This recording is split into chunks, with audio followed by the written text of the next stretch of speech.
শহীদ আব্দুল মালেককে কেন শহীদ করা হলো? শহীদ আব্দুল মালেককে কেন শহীদ করতে হলো? কারা করল? এটা একটা বড় প্রশ্ন আমার কাছে।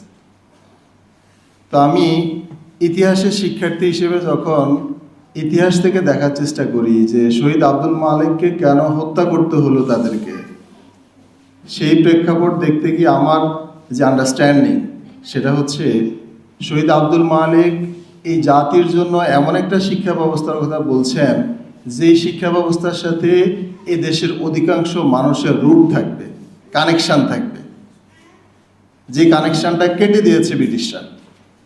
যেটা আমার কিনোট স্পিকার আলোচনায় আসছে, ম্যাকলের শিক্ষানীতির কথা এসছে। ম্যাকলের শিক্ষানীতি কি ছিল? এই শিক্ষানীতির মূল কথা এটাই ছিল যে এই জাতির যে শিক্ষা ব্যবস্থা হওয়া দরকার, এই জাতির যে ভ্যালুজ, এই জাতির যে নর্মস, এগুলো থেকে আলাদা আরেকটা শিক্ষা ব্যবস্থা দাঁড়া করাইতে হবে। এমন একটা সিস্টেম দাঁড়া করাইতে হবে যে সিস্টেমের সাথে এই মানুষগুলো কোনো সম্পৃক্ততা খুঁজে না পায়। ডক্টর কুদরাতে খুদা শিক্ষা কমিশনের মধ্যে সেকুলারিজমের কথা বলা হচ্ছে, সেকুলার শিক্ষা ব্যবস্থা। বাঙালি জাতি হিন্দু মুসলিম নির্বিশেষে ধার্মিক লোক, বাঙালিরা হিন্দু মুসলিম নির্বিশেষে ধার্মিক।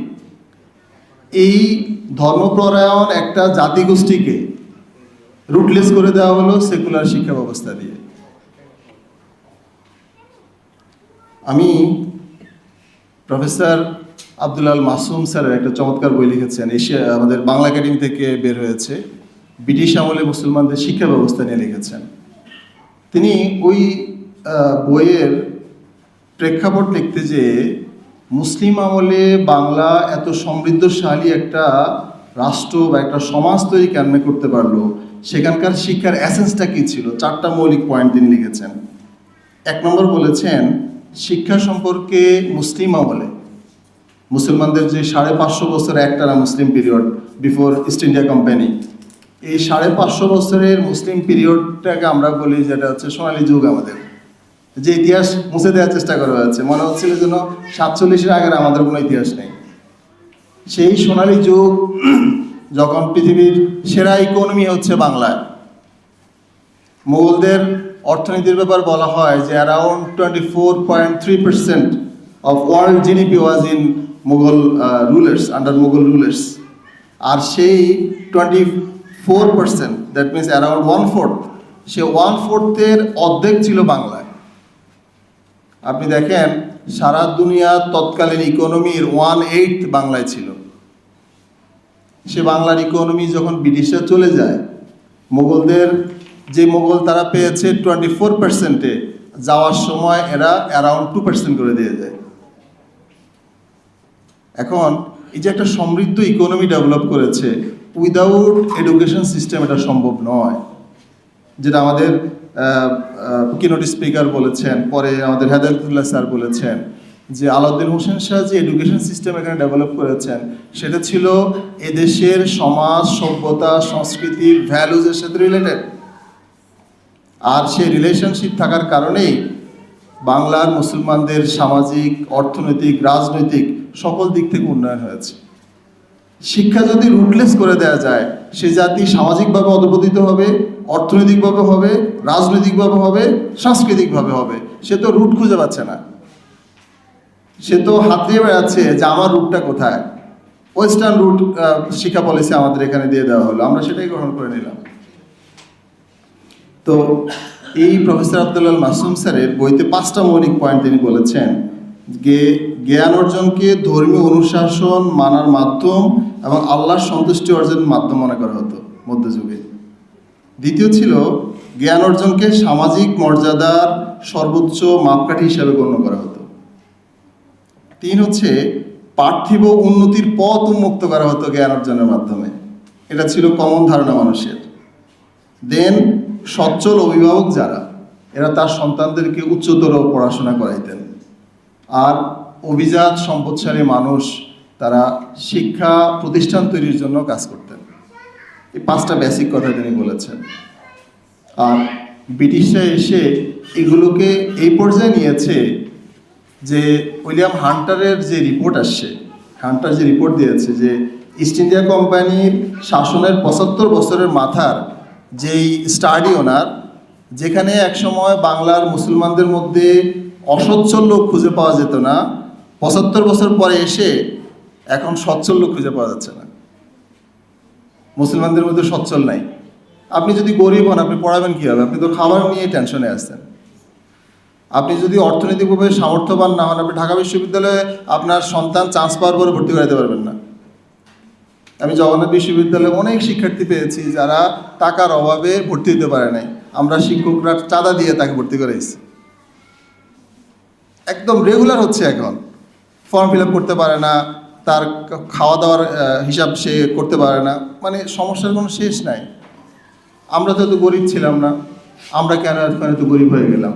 এর পিছনে যে কারণ সেটি হচ্ছে শহীদ আব্দুল মালিক যেটি দেখেছেন, যে আমাদেরকে রুটলেস করে দেওয়া হয়েছে, আমাদের ভ্যালুস থেকে আমাদেরকে দূরে সরিয়ে দেওয়া হয়েছে, আমাদের দিন ধর্ম ইসলাম থেকে এই জাতিকে দূরে সরিয়ে দেওয়া হয়েছে। এই কারণেই আমাদের অর্থনৈতিকভাবে, সামাজিকভাবে, রাজনৈতিকভাবে আমরা আজ পর্যদস্ত। তো আমি লাস্ট এই কথাই বলবো। হ্যাঁ, আর 5 মিনিট আছে? ও সরি, আরও 5 মিনিট আছে, তাহলে ঠিক আছে। সো আমি এই অবস্থা আমাদের করণীয় কি সেই বিষয়ে কয়েকটা পয়েন্ট বলে আমি শেষ করতে চাই। আমাদের যেই শিক্ষানীতি, যে শিক্ষানীতির কথা আমাদের এর আগে 2জন বক্তা বলে গিয়েছেন, শিক্ষানীতিকে অবশ্যই এদেশের মানুষের কৃষ্টি কালচারের সাথে, এদেশের মানুষের মূল্যবোধের সাথে, নৈতিকতার সাথে, ধর্মীয় বিশ্বাসের সাথে সম্পৃক্ত করে আমাদের এই শিক্ষানীতি প্রণয়ন করতে হবে। আর সেটা যদি না করা হয়, তাহলে গত 200-250 বছর ধরে ব্রিটিশরা আসার পর থেকে আমরা যেভাবে কোনো ধরনের দিক নির্দেশনা ছাড়া চলছি, এটা আমাদের আরও কন্টিনিউ করতে হবে। আমি এখানে একটা কথা বলবো যে ব্রিটিশ শিক্ষানীতি ভালো না এটা আমি বলছি না। এটা ভালো তো তাদের জন্য, এটা ভালো তো তার সংস্কৃতির জন্য, এটা ভালো তো ওই ধর্মবিশ্বাসের জন্য। আপনি ইউএসএতে, এখানে অনেকেই গিয়েছেন বা স্টাডি আছে আপনাদের এটা নিয়ে, ইউএসএতে আপনি যত যাই বলেন বাইবেলের বিরুদ্ধে কথা বলতে পারবেন না। আপনি খ্রিস্টান রিলিজিয়ানের মৌলিক ইস্যুতে নিয়ে আপনি কথা বলতে পারবেন না। কিন্তু বাংলাদেশে বা মুসলিম বিশ্বে এই ওপেন কথা বলার যে রাইট বলা হয়, যে মত প্রকাশের স্বাধীনতা, মত প্রকাশের স্বাধীনতার মানেই সে প্রথম ইসলামকে গায়েল করে। আমি 3 নম্বর বলবো, আমাদের মাইন্ডটাকে ডিকলোনাইজ করতে হবে। ডিকলোনাইজিং দ্য মাইন্ড, ডিকলোনাইজিং দ্য বডি। তারা তো আমাদের কলোনাইজ করেছে, ব্রিটিশরা আমাদের কলোনাইজ করেছে, সেই কলোনাইজেশনের কন্টিনিউশন চলছে এখন। সেটাকে ডিকলোনাইজ করে দেওয়া। আমরা হান্টারের রেফারেন্স দিলে খুশি হই, কিন্তু আমি আব্দুল আল মাসুম স্যারের চমৎকার রেফারেন্স দিলে আমরা ভালো লাগে না। আমরা জনকে রেফারেন্স দিলে খুশি হই, আব্দুর রহমানকে রেফারেন্স দিলে খুশি হই না। বইয়ের মধ্যে লিখে রাখি জন, ইংরেজি বইতে। সো ডিকলোনাইজিং দ্য মাইন্ড, আমার মনটাকে ডিকলোনাইজ করা দরকার। ব্রিটিশরা যে হায়ারার্কি ডেভেলপ করে দিয়েছে, সারা পৃথিবীতে তারা লুটতরাজ করছে, বদমাইশি করছে, খারাপ কাজ করছে, বলছে তারা বলছে হোয়াইট ম্যান বার্ডেন। পৃথিবীর মানুষকে তারা মানে শুদ্ধ করার অভিযানে তারা নেমেছে, অথচ সারা দুনিয়াতে লুটতরাজ করছে তারা। ক্লাইভ যে পরিমাণ স্বর্ণ গয়না মুর্শিদাবাদ থেকে নিয়ে গেছে, তো আমরা হিস্ট্রিতে পড়াই 2 জাহাজ খালি স্বর্ণরূপে নিয়ে গেছে। এত বড় ডাকাতি করার পরেও তাদের ওই যে আদর্শিক জায়গা তারা যেভাবে আমাদেরকে সেট করে দিয়েছে, সেটাকে আমরা এখন সুপিরিয়র জিনিস মনে করতেছি। সো আমাদেরকে মাইন্ডটাকে ডিকলোনাইজ করতে হবে। সে যে অন্যায় করছে, অন্যায়টা বলতে হবে। সাদা মানুষ অন্যায় করলে অন্যায়, অন্যায় না, আর কালো জন্য অন্যায় করলে অন্যায়, এরকম হইলে হবে না। ইসলামের কথা, সভ্যতার কথা, সমাজের কথা পরিষ্কারভাবে বলার সুযোগ পাইতে হবে। সো আমার 3rd পয়েন্ট যেটা বললাম, ডিকলোনাইজিং দ্য মাইন্ড, মাইন্ডটাকে ডিকলোনাইজ করা। আর সর্বশেষ বলবো যে বাংলাদেশের যে সমস্যা এবং সম্ভাবনা রয়েছে, সেই সমস্যা এবং সম্ভাবনার আলোকে আমাদের এডুকেশন পলিসি সেট করতে হবে। সেই সমস্যা সম্ভাবনার আলোকে যদি আমরা এডুকেশন পলিসি সেট করতে পারি, তাহলেই পরে আমরা একটা সমৃদ্ধ বাংলাদেশ পাবো। আমরা গরিব ছিলাম না, আমাদেরকে গরিব করা হয়েছে, আমাদেরকে আবার ফেরত যেতে হবে সেই সমৃদ্ধির জায়গায়। সবাই ভালো থাকবেন। আল্লাহ হাফেজ। আসসালামু আলাইকুম।